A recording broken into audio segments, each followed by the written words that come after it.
The Beacon Tap in the house for Thursday at Rock 95.5. Tommy, thanks for hanging, man. Thanks for having me. You're so welcome. So before we get into the Beacon Tap, we got to get into you. I could have phrased that probably a little better, but really what I mean is your first ever alcoholic beverage. Tell me the story behind it and what was it?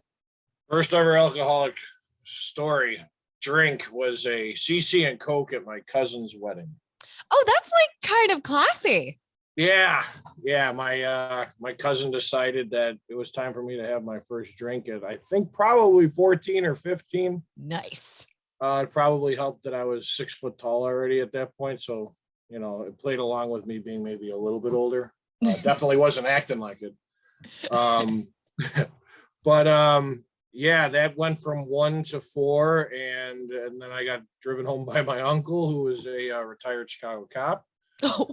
And he might have been more inebriated than me, actually. So I think it probably played off pretty well. So I'm concerned, and yet somehow I feel safe. Like I feel safety amongst your family. Like you're like, yes, I'm going to be 14 years old and drinking. You're going to be a retired cop drunk driving. So who's the real bad guy here? No one. Right. Absolutely.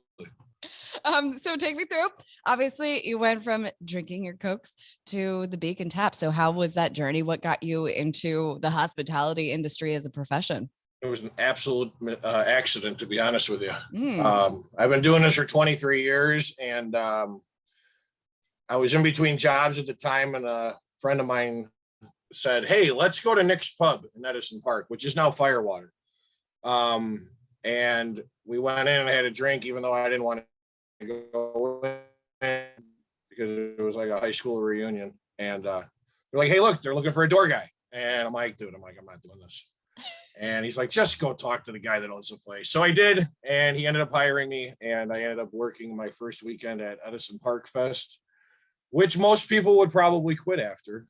I was about to say that's.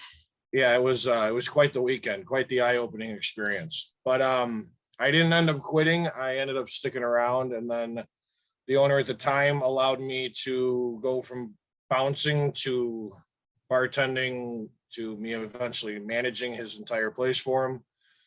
And then I left there in 2010, and I opened up the Piggery at Irving and Ashland, which is still there today. Good friends of mine own that place.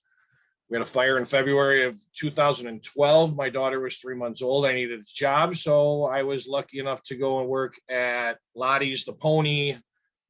Where else did I work? The Abbey Pub and the Nil Tap, and then I landed full-time at Howard Street and in Niles. Stood there for 4 years until I had an opportunity to open my own place in Edgebrook called City's Edge. Had a falling out there, which is okay. Things happen. Which then allowed me to have this opportunity at the Beacon Tap, which we also have 2 other restaurants, Cafe Touche and Zia Social. And now I'm partners with Joe Calabrese here with the Beacon Tap and with Zia Social. So that's my 23 years and a quick story. So essentially, you have been part of all of the hospitality industry in the greater Chicagoland area. I've been around, people say that sometimes, sticking at the same place for 20, 25 years is great. You show that you're loyal and you have job security. But I think in this industry, at least for me, it's been great because I've been so many different people. Sorry, that was the phone. Oh, it's okay. So I love what I do. I got 2 kids at home. I got a wonderful, understanding and supportive wife who met me while I was in this industry, and still happily married 13 years later and together for 15, 16. I probably got that number wrong now. I'm in trouble. So, it's okay. You'll just make her a drink and then she'll be fine. Right. Yeah. So tell me about Beacon Tap specifically, and what do you love about it? What's made you stay there this long, thus far? So Beacon, I guess I'll just do the little plug right now, is located at 1374 Lee Street in Des Plaines, Illinois. It's actually been here since 1955. Oh, wow. We are the 4th different set of owners. We took over 5 years ago. We celebrate our 5-year anniversary October 22nd this year. And honest to goodness, what's kept me here has been the surrounding area that just is without a doubt the most supportive group of people I have ever experienced with this restaurant in this industry, especially during COVID with, difficult times that everybody had. Everybody just came together and they've continued to come together. We're very lucky. I mean, we're surrounded by so many different suburbs, including Edison Park, Park Ridge, Niles, Des Plaines, Arlington Heights, Elk Grove, Mount Prospect, and they come here and it is just so overwhelming every single day. We have a very large patio that can seat up to 500 people. We have an outdoor bar covered. In the wintertime, it's enclosed and it's heated. We have tons of parties. Inside, we can sit another 90 people. It's amazing what happens here. It really is awesome.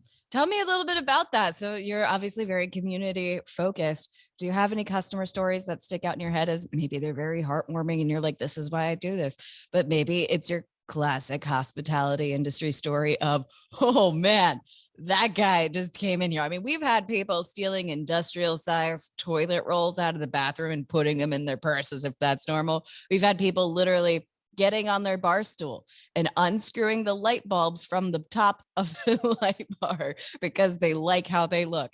Is there anything that sticks out in your memory? Well, yeah, I had a guy try and steal one of my patio heaters. Yes. Heater, not a chair. Yeah. No, the entire rolling 6 foot tall patio heater. He managed to get it over the fence. One of my customers came in and told me, hey man, like so-and-so's trying, I can't remember his name. So-and-so just is trying to steal your heater. And I'm like, what? So I ran downstairs, jumped on the camera real fast, and I actually watched him wheel it all the way from the front of the patio to the back of the patio, put it over the fence, and then go out the back gate with it. And I made it out the front door and he's halfway down my parking lot wheeling the heater. And I run down there and I'm like, what are you doing? And he's like, oh, I'm just taking it over to Jamie's house. And me and him had a mutual friend, Jamie. I will not drop his last name. But he's like, I was taking it to Jamie's house. And I'm like, no, you're not taking it to Jamie's house. I go, and you're not coming back in here for quite some time. So he stayed out of here for like 2 years and then did come back one time. He did apologize, but yeah, I've got some other good ones from years and years and years, but that one, I want one's pretty good. I want to hear them. A lot of them I probably shouldn't tell. You definitely should. No, well, maybe off air. But I mean, as far as the community is concerned, we do a lot of things with turkey trots and supporting the Chamber of Commerce, and I mean a lot of things for just try to amuse people by doing Zoom bingo and Zoom bingo for kids and giving things away that we could just to keep people, active. And we drove around the neighborhood with an Easter bunny and dropped Easter eggs. And, and we weren't the only ones that were doing those things. I mean, the nice thing about it is that I think a lot of the industry came together at that point to where I think a lot of the industry is separated because they're all just so worried about themselves. And I think that we could all use a little lesson in working together, just because if you're successful, then we can be successful and we can all be successful together. There's a way to do it. And I think COVID kind of did that. I mean, we came together with a bunch of bars and we just kept advertising all of each other's places while we were advertising our own stuff. The Emerald Isle in Edison Park on Northwest Highway, the Red Barn in Mount Prospect, and Players Pub in Prospect Heights. The four of us just came together, and anytime we did anything with social media, we pushed the other places too. So, I mean, it's just, I guess as I've gotten older, my thought process definitely has changed on a lot of things. And it really works better, I think, if you guys can all just work together. So that's just me. Absolutely. And I think you hit the nail on the head there too, when you said that COVID really showed how that is true, because the places that didn't learn to work with other people and kept that sort of old school mentality, they didn't make it through COVID. No, and it stinks. You want those places to still be around, because everybody loves their old haunts and stuff like that. But there's a lot of places that I used to like to go to that just aren't there anymore. And it's a shame. Absolutely. So tell me a bit about the tap at Beacon Tap. What beers do you guys have flowing? We like to do a lot of different things. It took a minute actually, because I don't think the Swains was really all that ready for craft beers when we first opened back in 2017. So it took a little bit of time to slowly get them into it. But I mean, of our 14 handles now, 2 of which I have a Tito's American Mule that's on draft. I do a Mai Tai that's on draft. And then the other 12 handles are probably just 3 domestics, which is Miller Lite, Coors Light, and Bud Light, for the people that love those. But then everything else is a craft beer. Everything from Revolution to Phase 3 to even your Line and Cool Summer Shandies and your Blue Moons, which are more like domestic craft beers. Mm-hmm. But, we've brought stuff in from a collaboration from Hop Butcher and Revolution. I just like trying different beers, and I'm never going to put something out there that I wouldn't have in my refrigerator at home. And that goes back to COVID too, because the amount of money I spent on beer because I wasn't going anywhere, and all we did, and everybody just drank in their basement on a Zoom call and was drinking beer and probably a lot of other booze and everything. But I did that as well. But I learned a lot more, and you always think that you have such knowledge of things, but man, there's just so much more, especially in the craft beer. We do a lot of it for us is local. I like to keep it that way, but I like to keep it mixed up between a hazy IPA, a regular IPA, a porter, a sour, a Hefeweizen. Like we're always constantly trying different things, and we got about 35 other cans of beer too, because we can't do it all on draft. So we just have a ton of beer that we have to count once a month for inventory. And we will make the sacrifice of coming to Beacon Tap and drinking it for you. I think we got a little Zoom confuzzling there. But are we good? Are we back? I think we're back now. We're good now. Right. Yeah. So tell me what you guys have coming up for the rest of 2022. What's going on at Beacon? Every other Thursday. So not this Thursday, but the following Thursday, we'll be back on track. We do a blind draw bags tournament. I have a bags league on Monday night, so we have 28 teams for every Monday night. We do bingo at 6:00, free, 6 to 8. Trivia every Wednesday night, 7 to 9. And then we've always got just random events going on. We're very lucky. Our outdoor covered bar used to be a volleyball court that we converted into the outdoor bar. So that's been a godsend. I mean, now with only having 90 people inside in the winter, now I have a space for another 70 people outside in the winter too, which is great. And I love replacing sports with drinking. There's nothing wrong with that. No, it was the best use of a volleyball court ever. So accurate. And drinking is about hydration. It's self-care. We don't need to be doing that cardio. That's negativity. Right. Well, at least, back and forth to the bathroom, you get your cardio in and you're fine.